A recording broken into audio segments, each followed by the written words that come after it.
जय सिया राम। मार्च 2026 सोने के लिए सामान्य महीना नहीं रहने वाला है। क्यों? क्योंकि 11 मार्च को देवगुरु बृहस्पति मार्गी होने जा रहे हैं। 13 मार्च को शनिदेव अस्त हो रहे हैं। 14 मार्च को सूर्य मीन राशि में आ जाएंगे। 20 मार्च को बुध मार्गी होंगे जो कि वक्री गति से चल रहे थे। 25 मार्च को शुक्र का राशि परिवर्तन होगा और शुरू होगा मंगल राहु का खतरनाक खेल। इतने ग्रह परिवर्तन एक ही महीने में, लेकिन सबसे बड़ी चौंकाने वाली बात यह है कि इतने बड़े गोचर के बावजूद सोना दौड़ नहीं पाएगा, सोने में स्पाइक नहीं आएगा। हाँ, आपने बिल्कुल ठीक सुना है। 24 फरवरी से 3 अप्रैल 2026 तक, यानी कि कुल मिलाकर 37 दिन सोना विप्सा मार्केट में फंसा रहेगा। क्यों? क्योंकि इस बार मदमस्त हाथी यानी राहु को मंगल के अंकुश ने जकड़ लिया है। और जब अंकुश महावत का मजबूत हो जाता है तो राहु का हाथी उछाल नहीं मारता, दम तोड़ देता है। आज के वीडियो में हम आपको बताने वाले हैं कि मार्च में सोना कहां अटकेगा, किस तारीख पर नकली ब्रेकआउट होगा, सोना कब खरीदना है, कब बचना है। तो अंत तक देखते रहिए, क्योंकि वीडियो के आखिर में हम आपको सोने का असली ट्रेंड कब बनेगा ये सब चीज़ बताने वाले हैं। उससे पहले आपके लिए एक सूचना बता दें कि सेबी की गाइडलाइंस और यूट्यूब की गाइडलाइंस के अनुसार हम कोई खरीदने या बेचने की सलाह नहीं देते। यदि कोई व्यक्ति निवेश करता है किसी भी क्षेत्र में, चाहे शेयर में, चाहे गोल्ड या सिल्वर में, तो यह उसका अपना व्यक्तिगत निर्णय है। हम उसके लिए होने वाले हानि लाभ के लिए बिल्कुल जिम्मेदार नहीं हैं। तो आप अपने रिस्क पर ही जो भी खरीदारी या बिक्री करनी है वो कर सकते हैं। अब आते हैं कि मेदिनी ज्योतिष में सोना किन ग्रहों के कारण मूवमेंट करता है। मेदिनी ज्योतिष के अनुसार सोना सबसे पहले जो उसका मुख्य कारक है वो है सूर्य। और सूर्य रहने वाला है राहु के साथ। तो और दूसरा ग्रह है बृहस्पति, जो दीर्घकालीन ट्रेंड को स्थापित करता है सोने के बारे में। शुक्र धन प्रवाह को नियंत्रित करता है, राहु अचानक से उछाल मारता है, मंगल तेज मूव और झटका देता है, शनि दबाव बनाता है और बुध ट्रेडिंग में भ्रम फैलाता है। तो अब ग्रह स्थिति देखते हैं कि कौन कौन सी ग्रह स्थिति कहाँ कहाँ गोचर करने वाली है। देवगुरु बृहस्पति 11 मार्च को मार्गी होने वाले हैं। शनि 13 मार्च को अस्त हो जाएंगे। बुध 25 फरवरी से जो वक्री चल रहा है वो रहेगा, 20 मार्च को मार्गी होगा। मंगल कुंभ में राहु के संग रहेगा और शुक्र 1 मार्च से मीन राशि में जाकर के उच्च का हो जाएगा।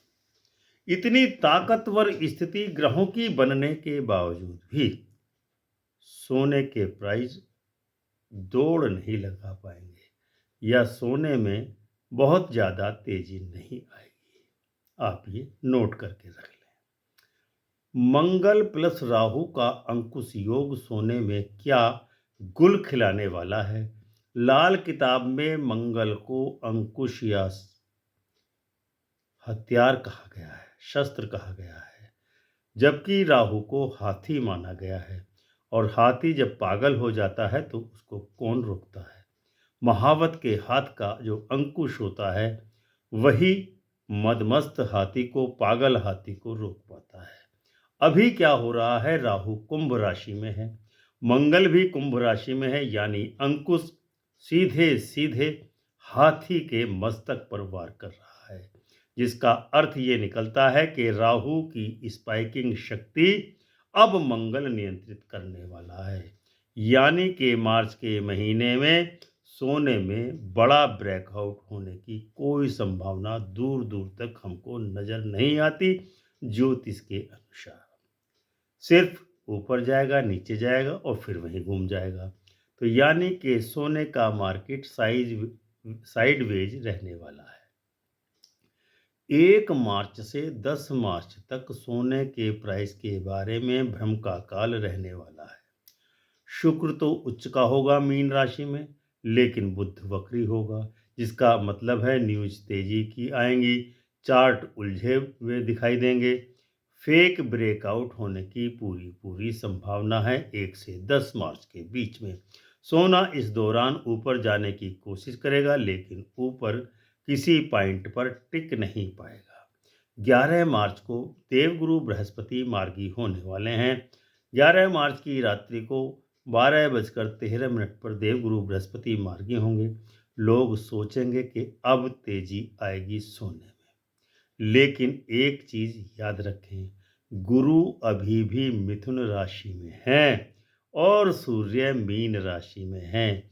तो गुरु के मार्गी होने का असर तुरंत प्राप्त नहीं होगा, धीरे धीरे ही इसका प्रभाव आपको नजर आएगा।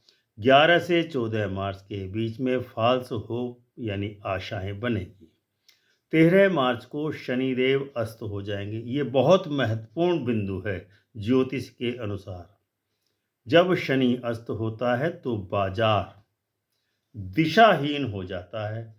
कोई दिशा नहीं पकड़ पाता कि किस दिशा में उसको चलना है, ऊपर जाना है या नीचे जाना है। ऐसी स्थिति में 13 मार्च के बाद वॉल्यूम बहुत कम हो जाएगा, बड़े मूव नहीं आएंगे, अनिश्चितता की स्थिति बनी रहेगी, सोना एक ही स्थान पर टिका रहेगा।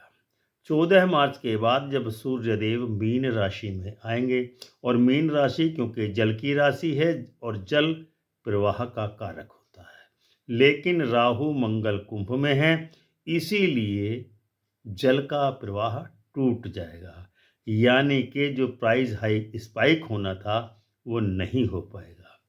20 मार्च को बुध देव ग्रह मार्गी होंगे। अब ट्रेडिंग का जो भ्रम है वो 20 मार्च को समाप्त होगा। यानी कि 20 से 25 मार्च के बीच में सोना एक दिशा तय करने वाला है, लेकिन वह दिशा स्थायी नहीं होगी।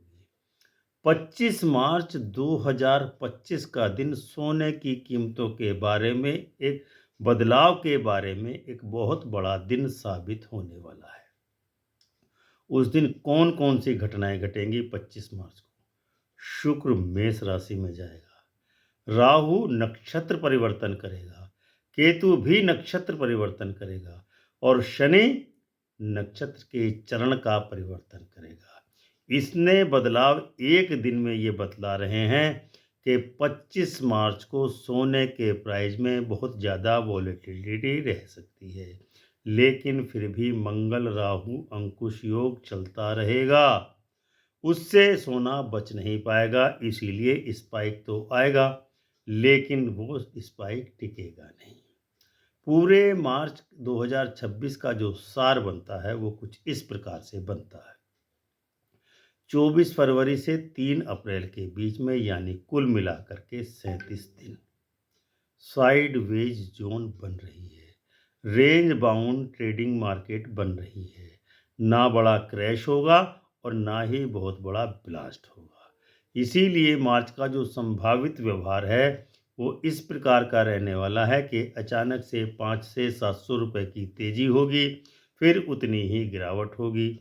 बार बार फंसाएगा मार्केट इन्वेस्टर्स को। इसको कहते हैं थकाने वाला बाजार। असली चाल सोने की क्या हो सकती है इस दरमियान? मार्च में बड़े खिलाड़ी रेंज के ऊपर बेच देंगे और रेंज के नीचे फिर खरीद लेंगे। रिटेल ट्रेडर ब्रेकआउट में फंसता चला जाएगा। सबसे खतरनाक तारीखें कौन कौन सी हो सकती हैं सोने के विषय में? 11 मार्च, 20 मार्च, और 25 मार्च, इन तारीखों पर फेक ब्रेकआउट सोने के प्राइस में होना संभव दिखाई देता है। तो सोने के लिए ट्रेडिंग स्ट्रेटेजी क्या होनी चाहिए? ऊपरी सतह पर आंशिक प्रॉफिट बुक करें, नीचे सपोर्ट पर खरीद करें। मार्च में लॉन्ग टर्म के लिए एंट्री करने की किसी भी इन्वेस्टर को कोई आवश्यकता नहीं है। अब आते हैं कि सोने में असली तेजी कब बनेगी। तो ये मेदिनी ज्योतिष स्पष्ट रूप से कहता है कि 3 अप्रैल 2026 के बाद, जब मंगल राहु के उपमस्तक से उतर जाएगा, तब चांदी में सोने में तेजी होगी। क्योंकि मंगल जब कुंभ को छोड़ेगा तो राहु मुक्त होगा और हाथी सरपट दौड़ने की स्थिति में आ जाएगा, यानी 3 अप्रैल के बाद। तो फाइनल कंक्लूजन क्या निकलता है कि मार्च 2026 में न तो सोना चांद को छुएगा और न ही अर्श पर आएगा, पृथ्वी पर आएगा, यानी ना अर्श पर जाएगा ना फर्श पर जाएगा। यह महीना कमाई से ज़्यादा आपके धैर्य की परीक्षा लेने वाला है। जो रेंज समझेगा वही बच पाएगा। अगर आप मार्च में हर रोज ब्रेकआउट ढूंढेंगे तो नुकसान होना तय है। लेकिन अगर आपने 37 दिन की सच्चाई समझ ली तो अप्रैल आपको जबरदस्त लाभ देने वाला साबित हो सकता है। तो इसीलिए कमेंट में लिखिए साइडवेज मार्केट या बिग मूव कमिंग। और अगर आप चाहते हैं कि हम अप्रैल के टारगेट जल्दी से जल्दी बताएं तो वीडियो को लाइक और शेयर कीजिए। चैनल अमृत कलश को सब्सक्राइब करके ज्वाइन अवश्य ही कर लीजिए। हम आपके सवालों के जवाब निश्चित ही देंगे। तो अब मिलते हैं अगले वीडियो में। तब तक के लिए आज्ञा दीजिए और प्रेम से बोलिए जय सिया राम।